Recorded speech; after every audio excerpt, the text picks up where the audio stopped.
¿Sabías que el aceite de almendras nos sirve bastante para fortalecer y hacer crecer nuestro cabello? Aquí te digo cómo. El aceite de almendras tiene diferentes nutrientes que son súper importantes para el cabello, para que crezca sano y fuerte, como son la vitamina B1, B2, B6, E y A.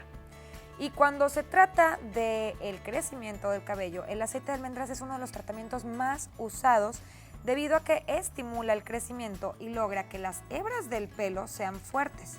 Además que obviamente proporciona brillo al cabello opaco y ayuda a evitar la caída del pelo. El más indicado es el aceite de almendras dulces para usarlo como tratamiento para el pelo, debido a que este es más fácil de usar en cabellos finos y gruesos, húmedos o secos, y es fácil de extender sobre el cuero cabelludo. Este que me estoy aplicando justamente es de almendras dulces. Te pones un chorrito o unas gotitas en la palma de la mano, frotas tus manos y con ese mismo movimiento lo vas aplicando en el cabello, como cepillando y frotando suavemente. Hay varias maneras de aplicarte el aceite de almendras dulces en el cabello.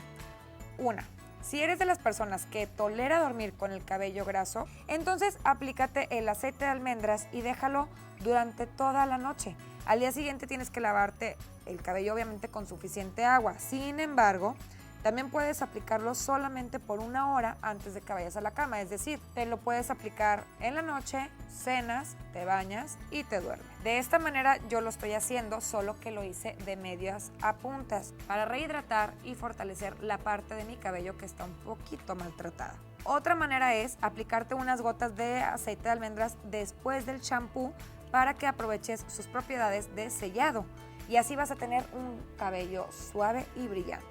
Si tienes el cabello rizado, puedes agregar unas gotas de aceite de almendras dulces en las manos y aplicártelo en el pelo para que este se vea brillante y saludable. Otra opción es, si sufres de puntas abiertas, entonces con unas gotas de aceite de almendras debes masajearte el cabello para que logres mantener la división del pelo, que es más o menos lo que yo hice, solo que no lo apliqué solamente en las puntas, sino un poquito más arriba, de medias a puntas, porque tengo capas, entonces puede que algunas puntas las tenga a la altura de la mitad de mi cabello. Ya te di varias maneras de utilizar el aceite de almendras para fortalecer tu cabello, así que no lo pienses más, es una opción muy económica y muy efectiva. Así que ya sabes, puedes hacer esto una vez a la semana o cada 15 días para fortalecer y juntar las hebras de nuestro cabello y que no se vea maltratado. Si te gustó este tip, nos vemos en el siguiente consejo de belleza.